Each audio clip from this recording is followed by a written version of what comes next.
The Answer by H. Beam Piper. For a moment after the screen door snapped and wakened him, Lee Richardson sat breathless and motionless, his eyes still closed, trying desperately to cling to the dream and print it upon his conscious memory before it faded. "Are you there, Lee?" he heard Alexis Petov's voice. "Yes, I'm here. What time is it?" he asked, and then added, "I fell asleep. I was dreaming." It was all right. He was going to be able to remember. He could still see the slim woman with the graying blonde hair, playing with the little dachshund among the new-fallen leaves on the lawn. He was glad they'd both been in this dream together. These dream glimpses were all he'd had for the last 15 years, and they were too precious to lose. He opened his eyes. The Russian was sitting just outside the light from the open door of the bungalow, lighting a cigarette. For a moment he could see the blocky, high-cheeked face, now pouched and wrinkled, and then the flame went out, and there was only the red coal glowing in the darkness. He closed his eyes again, and the dream picture came back to him, the woman catching the little dog and raising her head as though to speak to him. "Plenty of time yet?" Petov was speaking German instead of Spanish, as they always did between themselves. "They're still counting down from -3 hours. I just phoned the launching site for a jeep. Eugenio's been there ever since dinner. They say he's running around like a cat looking for a place to have her first litter of kittens." He chuckled. This would be something new for Eugenio Galvez, for which he could be thankful. "I hope the generators don't develop any last-second bugs," he said. "We'll only be 1.5 miles away, and that'll be too close to 50 kilos of negamatter if the field collapses." "It'll be all right," Petov assured him. "The bugs have all been chased out years ago." "Not out of those generators in the rocket. They're new." He fumbled in his coat pocket for his pipe and tobacco. "I never thought I'd run another nuclear bomb test as long as I lived." "Lee!" Petov was shocked. "You mustn't call it that. It isn't that at all. It's purely a scientific experiment." Wasn't that all any of them were? We made lots of experiments like this, back before 1969. The memories of all those other tests, each ending in an Everest-high mushroom column, rose in his mind. And the end result, the United States and the Soviet Union blasted to rubble, a whole hemisphere pushed back into the Dark Ages, 250 million dead, including a slim woman with graying blonde hair and a little red dog, and a girl from Odessa whom Alexis Petov had been going to marry. "Forgive me, Alexis. I just couldn't help remembering. I suppose it's this shot we're going to make tonight. It's so much like the other ones before—" he hesitated slightly, "before the Auburn bomb." There, he'd come out and said it.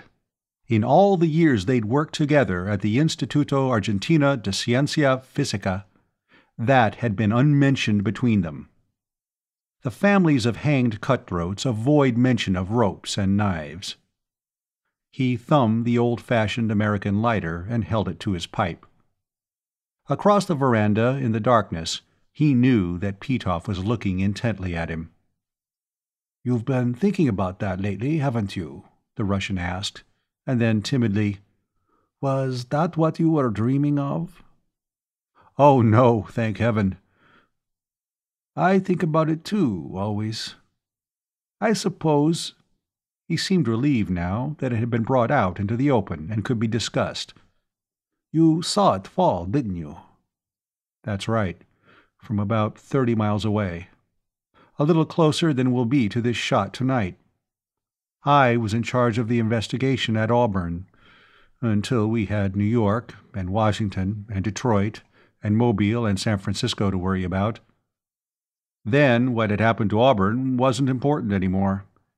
We were trying to get evidence to lay before the United Nations. We kept at it for about 12 hours after the United Nations had ceased to exist. I could never understand about that, Lee. I don't know what the truth is. I probably never shall. But I know that my government did not launch that missile. During the first days after yours began coming in, I talked to people who had been in the Kremlin at the time.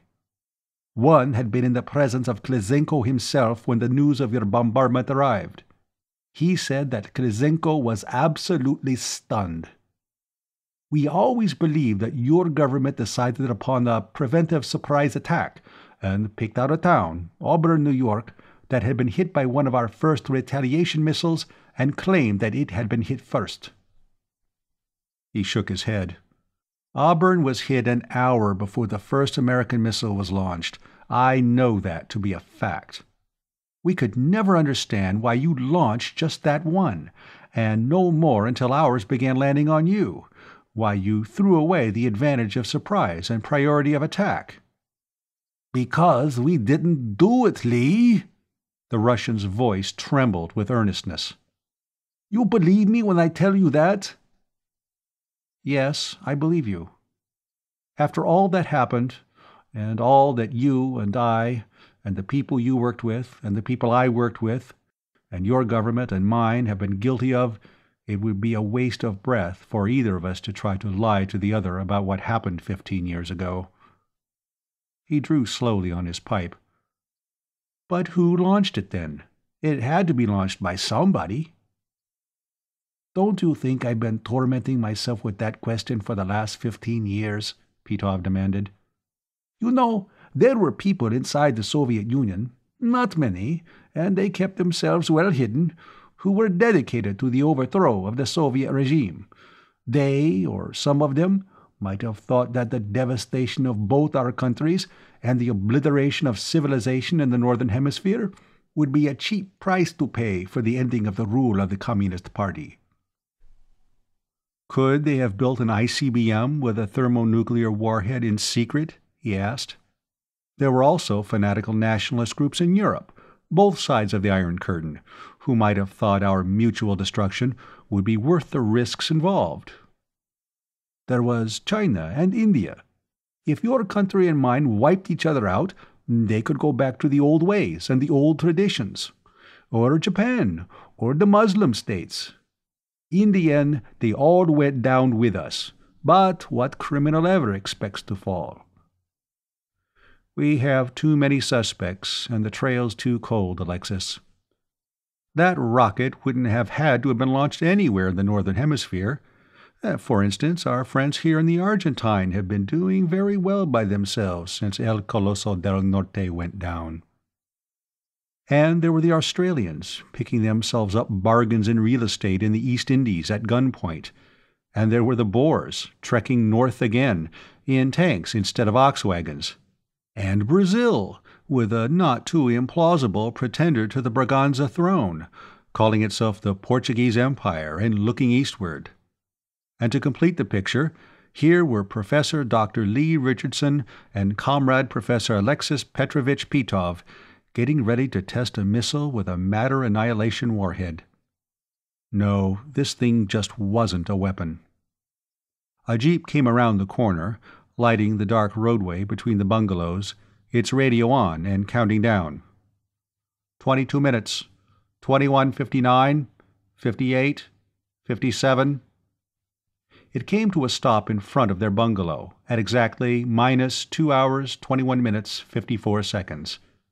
The driver called out in Spanish. Dr. Richardson, Dr. Petov, are you ready? Yes, ready. We're coming. They both got to their feet, Richardson pulling himself up reluctantly. The older you get, the harder it is to leave a comfortable chair. He settled himself beside his colleague and former enemy, and the jeep started again, rolling between the buildings of the living quarters area and out onto the long, straight road across the pampas toward the distant blaze of electric lights. He wondered why he had been thinking so much, lately, about the Auburn bomb. He'd questioned, at times, indignantly of course, whether Russia had launched it, But it wasn't until tonight, until he had heard what Petov had to say, that he seriously doubted it. Petov wouldn't lie about it, and Petov would have been in position to have known the truth, if the missile had been launched from Russia. Then he stopped thinking about what was water, or blood, a long time over the dam. The special policeman at the entrance to the launching site reminded them that they were both smoking. When they extinguished, respectively, their cigarette and pipe, he waved the jeep on and went back to his argument with a carload of tourists who wanted to get a good view of the launching. "There now, Lee. Do you need anything else to convince you that this isn't a weapon project?" Petov asked. "No. Now that you mention it, I don't. You know, I don't believe I've had to show an identity card the whole time I've been here." "I don't believe I have an identity card," Petov said. "Think of that." The lights blazed everywhere around them, but mostly about the rocket that towered above everything else, so thick that it seemed squat. The gantry cranes had been hauled away now, and it stood alone, but it was still wreathed in thick electric cables. They were pouring enough current into that thing to light half the streetlights in Buenos Aires. When the cables were blown free by separation charges at the blastoff, the generators powered by the rocket engines had better be able to take over, because if the magnetic field collapsed and that 50-kilo chunk of negative proton matter came in contact with natural positive proton matter, an old-fashioned H-bomb would be a firecracker to what would happen. Just 100 kilos of pure 200-proof MC2. The driver took them around the rocket, dodging assorted trucks and mobile machinery that were being hurried out of the way. The countdown was just beyond 2 hours, 5 minutes. The jeep stopped at the edge of a crowd around 3 more trucks, and Dr. Eugenio Galvez, the director of the institute, left the crowd and approached at an awkward half-run as they got down. "Is everything checked, gentlemen?" he wanted to know. "It was this afternoon at 17:30, Petov told him, "and nobody's been burning my telephone to report anything different. Are the balloons and the drone planes ready?" "The Air Force just finished checking. They're ready. Captain Urquiola flew one of the planes over the course and made a guidance tape. That's been duplicated, and all the planes are equipped with copies." "How's the wind?" Richardson asked. "Still steady. We won't have any trouble about fallout or with the balloons." "Then we better get back to the bunker and make sure everybody there is on the job." The loudspeaker was counting down to 2 hours, 1 minute. "Could you spare a few minutes to talk to the press?" Eugenio Galvez asked. "And perhaps say a few words for telecast? This last is most important. We can't explain too many times the purpose of this experiment. There is still much hostility, arising from fear that we are testing a nuclear weapon." The press and telecast services were well represented. There were close to 100 correspondents from all over South America, from South Africa and Australia, even one from Ceylon. They had 3 trucks with mobile telecast pickups, and when they saw who was approaching, they released the 2 rocketry experts they had been quizzing and pounced on the new victims. "Was there any possibility that negative proton matter might be used as a weapon?" "Anything can be used as a weapon. You could stab a man to death with that lead pencil you're using," Petov replied. "But I doubt if negamatter will ever be so used. We're certainly not working on weapons design here. We started, 6 years ago, with the ability to produce negative protons, reverse spin neutrons, and positrons, and the theoretical possibility of assembling them into negamatter. We have just gotten a 50-kilogram mass of nega-iron assembled. In those 6 years, we had to invent all our techniques and design all our equipment. If we'd been insane enough to want to build a nuclear weapon after what we went through up north, we could have done so from memory and designed a better, which is to say a worse, one from memory in a few days." Yes, and building a negamatter bomb for military purposes would be like digging a 50-foot shaft to get a rock to bash somebody's head in, when you could do the job better with the shovel you were digging with, Richardson added. The time, money, energy, and work we put in on this thing would be ample to construct 20 thermonuclear bombs, and that's only a small part of it. He went on to tell them about the magnetic bottle inside the rocket's warhead, mentioning how much electric current was needed to keep up the magnetic field that insulated the negamatter from contact with posimatter.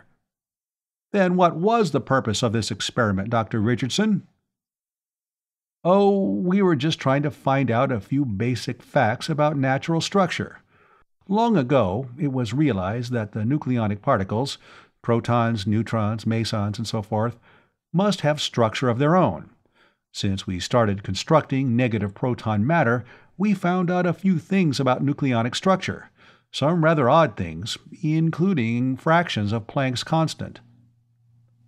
A couple of the correspondents, a man from La Prensa and an Australian, whistled softly. The others looked blank. Petov took over. You see, gentlemen, most of what we learned from putting negamatter atoms together. We annihilated a few of them. Over there, in that little concrete building. We have one of the most massive steel vaults in the world where we do that. But we assembled millions of them for every one we annihilated, and that chunk of nega-iron inside the magnetic bottle kept growing.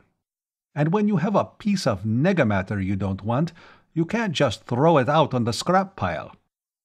We might have rocketed it into escape velocity and let it blow up in space, away from the moon or any of the artificial satellites, but why waste it? So we're going to have the rocket ejected, and when it falls, we can see by our telemetered instruments just what happens. Well, won't it be annihilated by contact with atmosphere? Somebody asked. That's one of the things we want to find out, Petov said. We estimate about 20% lost from contact with atmosphere, but the mass that actually lands on the target area should be about 40 kilos. It should be something of a spectacle coming down. You say you had to assemble it, after creating the negative protons and neutrons and the positrons. Doesn't any of this sort of matter exist in nature? The man who asked that knew better himself. He just wanted the answer on the record. Oh, no, not on this planet, and probably not in the galaxy. There may be whole galaxies composed of nothing but negamatter. There may even be isolated stars and planetary systems inside our galaxy composed of negamatter, though I think that very improbable. But when negamatter and posimatter come into contact with one another, the result is immediate mutual annihilation. They managed to get away from the press and returned as far as the bunkers, a mile and a half away. Before they went inside, Richardson glanced up at the sky, fixing the location of a few of the more conspicuous stars in his mind. There were almost 100 men and women inside, each at his or her instruments, view screens, radar indicators, detection instruments of a dozen kinds. The reporters and telecast people arrived shortly afterward, and Eugenio Galvez took them in tow. While Richardson and Petov were making their last-minute rounds, the countdown progressed past -1 hour, and at -20 minutes, all the overhead lights went off, and the small instrument operators' lights came on. Petov turned on a couple of view screens, one from a pickup on the roof of the bunker, and another from the launching pad. They sat down side by side and waited. Richardson got his pipe out and began loading it. The loudspeaker was saying, -2 minutes, 1:59, 58, 57. He let his mind drift away from the test, back to the world that had been smashed around his ears in the autumn of 1969. He was doing that so often now when he should be thinking about 2 seconds, 1 second, firing. It was a second later that his eyes focused on the left-hand view screen. Red and yellow flames were gushing out at the bottom of the rocket, and it was beginning to tremble. Then the upper jets, the ones that furnished power for the generators, began firing. He looked anxiously at the meters. The generators were building up power. Finally, when he was sure that the rocket would be blasting off anyhow, the separator charges fired and the heavy cables fell away. An instant later, the big missile started inching upward, gaining speed by the second, first slowly and jerkily, and then more rapidly until it passed out of the field of the pickup. He watched the rising spout of fire from the other screen until it passed from sight. By that time, Petov had twisted a dial and gotten another view on the left-hand screen, this time from close to the target. That camera was radar-controlled. It had fastened onto the approaching missile, which was still invisible. The stars swung slowly across the screen until Richardson recognized the ones he had spotted at the zenith. In a moment now, the rocket, 100 miles overhead, would be nosing down, and then the warhead would open, and the magnetic field inside would alter, and the mass of negamatter would be ejected. The stars were blotted out by a sudden glow of light.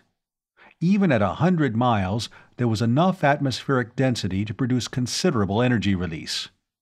Petov, beside him, was muttering, partly in German and partly in Russian.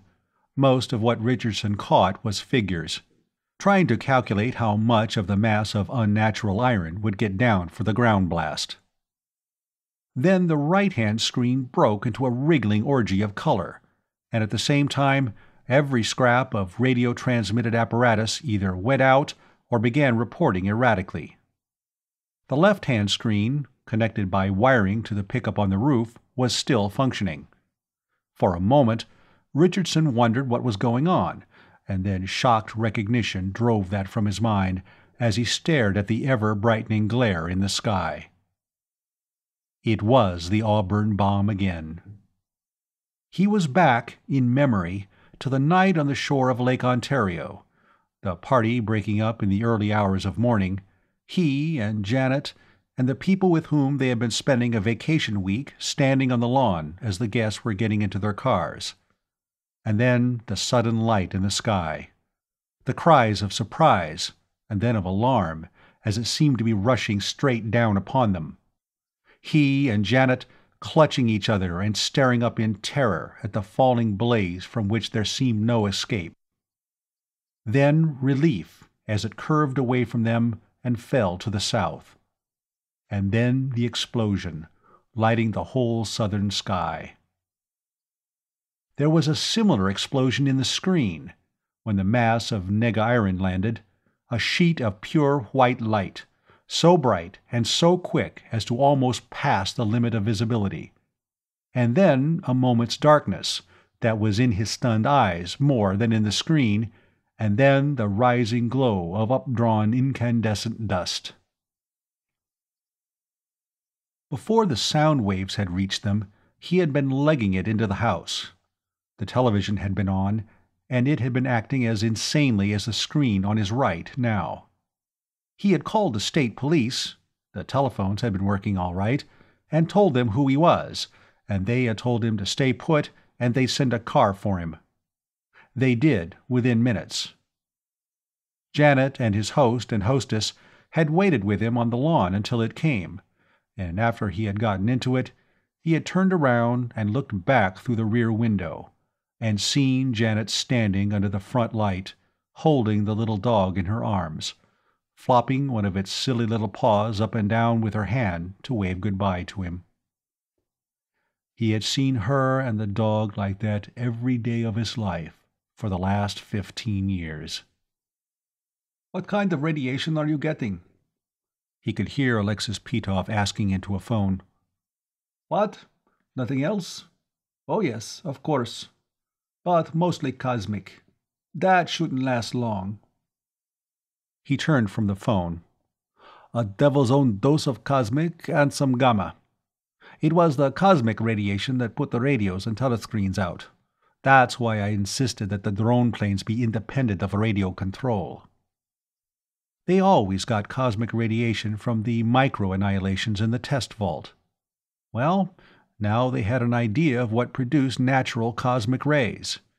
There must be quite a bit of negamatter and posimatter going into mutual annihilation and total energy release through the universe.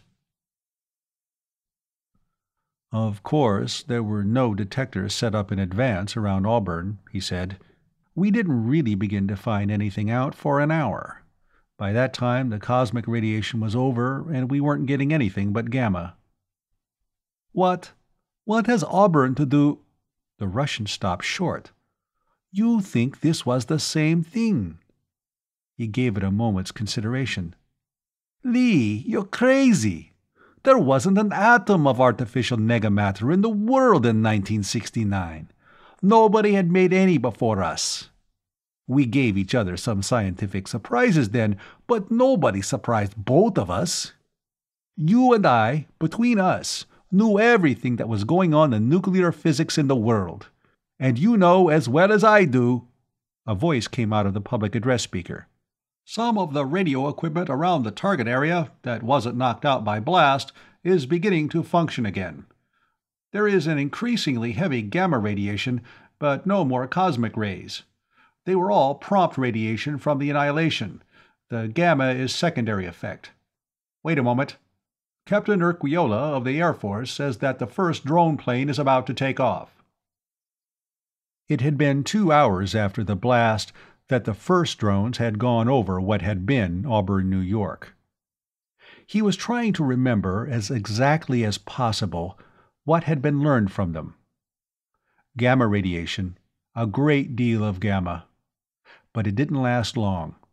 It had been almost down to a safe level by the time the investigation had been called off, and 2 months after there had been no more missiles, and no way of producing more, and no targets to send them against if they'd had them, rather, he had been back at Auburn on his hopeless quest, and there had been almost no trace of radiation. Nothing but a wide, shallow crater, almost 200 feet in diameter and only 15 at its deepest, already full of water, and a circle of flattened and scattered rubble for 1.5 miles all around it. He was willing to bet anything that was what they'd find where that chunk of nega-iron had landed 50 miles away on the Pampas. Well, the first drone ought to be over the target area before long, and at least one of the balloons that had been sent up was reporting its course by radio. The radios in the others were silent, and the recording counters had probably jammed in all of them. There'd be something of interest when the first drone came back. He dragged his mind back to the present, and went to work with Alexis Petov. They were at it all night, checking, evaluating, making sure that the masses of data that were coming in were being promptly processed for programming the computers. At each of the increasingly frequent coffee breaks, he noticed Petov looking curiously. He said nothing, however, until long after dawn. They stood outside the bunker, waiting for the jeep that would take them back to their bungalow, and watching the line of trucks. Argentine Army engineers, locally hired laborers, load after load of prefab huts and equipment, going down toward the target area, where they would be working for the next week. "Lee, were you serious?" Petov asked. "I mean, about this being like the one at Auburn." It was exactly like Auburn. Even that blazing light that came rushing down out of the sky. I wondered about that at the time. What kind of a missile would produce an effect like that? Now I know. We just launched one like it. "But that's impossible. I told you, between us we know everything that was happening in nuclear physics then. Nobody in the world knew how to assemble atoms of negamatter and build them into masses." Nobody and nothing on this planet built that mass of negamatter. I doubt if it even came from this galaxy. But we didn't know that then. When that negamatter meteor fell, the only thing anybody could think of was that it had been a Soviet missile. If it had hit around Leningrad or Moscow or Kharkov, who would you have blamed it on? The End of The Answer by H. Beam Piper.